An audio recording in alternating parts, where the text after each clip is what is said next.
many of the toppers have said that they have prepared for the mains first and then go for prelim. So, is it good to prepare integrated approach or mains first and prelim then? And what is the basic difference that factual questions are asked in prelim mode? Okay, you're asking this to the world's most laziest person. There was CSAT. I was very, very lucky. You guys are not as lucky as us. So yes, that's the fact, right? CSAT. See, the thing is with CSAT, no, there is something solid. There is a place where you know you can do, right? With GS, nobody really knows. So I never actually prepared for prelims. My whole soul, everything was focused that CSAT will sail me through. Like my score this year, right? 206. I have a 76 in GS. So you can imagine how brilliant I am at GS and how much I would have prepared by the time prelims came around. I wasn't even sure that I wanted to give the exam, so prelims was... I've never actually prepared for prelims except my first attempt. Like I said, because that time there used to be an optional paper. So you basically covered one subject completely by the time prelims came. That time I studied that was the word, I studied. So CSAT, it kind of was a beneficial thing for lazy people. But I don't know, you guys will have to actually prepare for both. Because you can't do that now. If GS is what counts, and there are people, by the way, who get 125, 130, 134 also in GS alone. So, if those are the people who are clearing, then you will have to, even though the approaches are quite different. Because the factual data doesn't come in mains. If you see the question paper, there's hardly any factual question. So, you will have to do both. I never prepared for prelims, I only did mains. Good afternoon. Good afternoon. My question is about choosing an optional subject. I mean, there are many factors, and what factors should we consider to choose an optional? The first and the most important thing is choose an optional that you can study. Okay, people clear with everything. Everything gets cleared. It's not right to say that this optional does better, that one does better. I'll come to that. There are some optionals which do have certain negative points. But your first and the main consideration should be, can I study this thing again and again? Like I chose geography, which is pretty much the worst optional there is in terms of practical reasons, because I loved it. That's the only subject I thought I could study again and again. And actually I was studying for my customs, I was going through my customs training, and I suddenly one day realized, oh my god, I missed geography. So, I chose an option which I could fall in love with. And that's the one thing I would recommend before any other consideration. Choose an optional where you can really, really fall in love with the subject. Second thing, choosing an optional like geography or PubAd is actually not the best idea. If you can really, really love them, then take them. But otherwise what happens is, every answer that you write in either of these two gets compared to 3,000-4,000 other answers. But if you take an optional like commerce, for example, 500 people to give it, right? So your answers get compared to only 500 other people. So there is scope to do something different, to write differently, to do something differently. It's very tough to do something differently from 5,000 people, which is what happens with geography. Also the course for geography is very big, so I had 6 months to prepare, but it takes that much time to actually get things in your head. So while your first and main consideration should be, do I love this optional? Thank you. But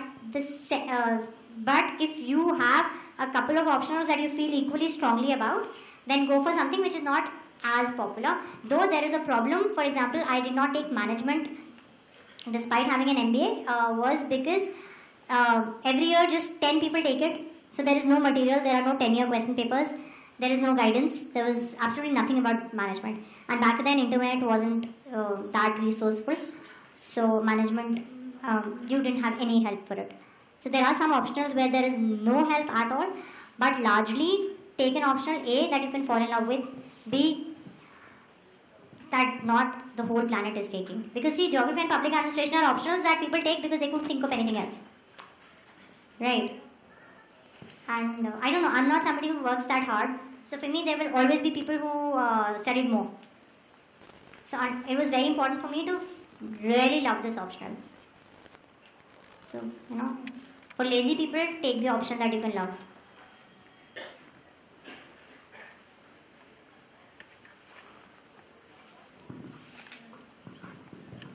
Ma'am, I have heard that engineering optional subjects have high scaling. Is it true? High scaling? Scaling. Uh-huh. Is it true? Like, they get chopped down or they get chopped up? They are chopped down. Like mechanical engineering subjects. People don't clear with them.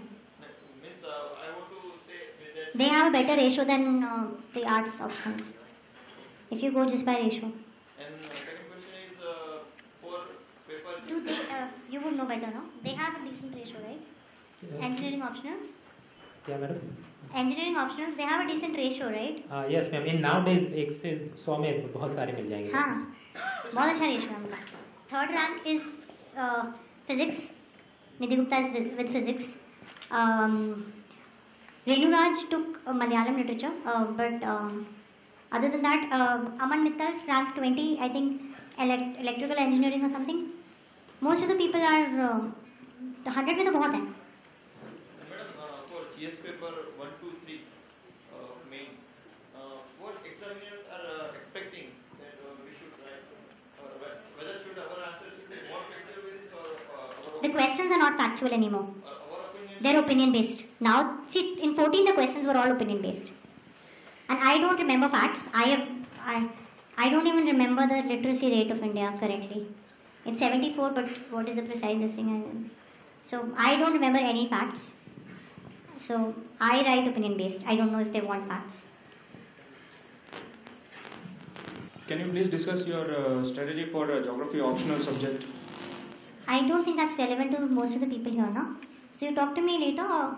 I'm gonna do a post about my whole geography optional topic wise. It will be helpful if you discuss your approach towards optional. Okay, I studied almost 35 to 40 books for the optional. That's my approach. I have no idea where so last year I drew Amarnath in China, and I exchanged Kandla and Mundra ports, and so I'm terrible at map, like terrible, which is quite.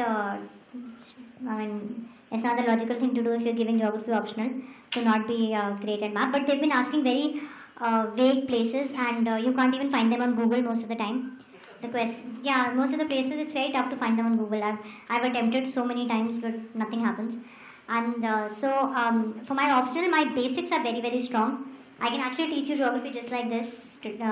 In probably 3 hours, I can teach you enough for the prelims or this thing.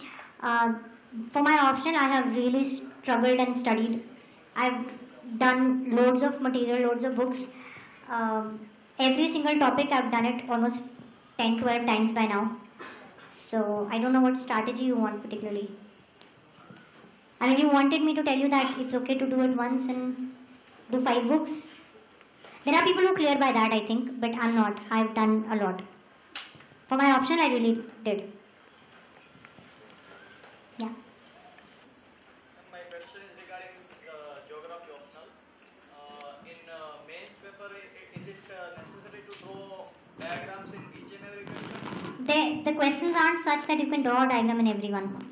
Wherever you can, you should. In map pointing, suppose you don't know where, for example, you take Kandla port in Gujarat. So you know that it is in Gujarat and in the Gulf of Kutch somewhere. So you will either skip if you don't know the exact location, or you will mark somewhere in the Gulf of Kutch it is there.